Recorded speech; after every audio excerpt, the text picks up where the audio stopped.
rusange. Reka dukomeze rero mu ikipe ya Manchester United, ikipe ikunzwe n'abantu benshi cyane ku isi, ariko kuri ubu ngubu ni ikipe irimo ibibazo byinshi ndetse bimwe bimaze n'imyaka myinshi cyane. Kuri ubu ngubu ikiri kuruta ibindi ni imbeba ngo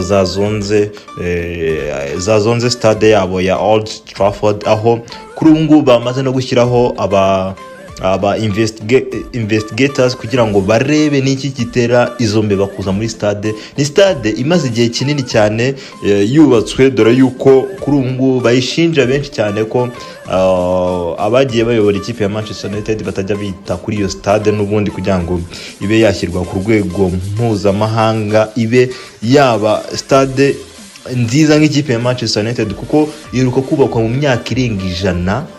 Nta kintu kidasanzwe ngo imaze kuvugurwaho ku buryo uyu munsi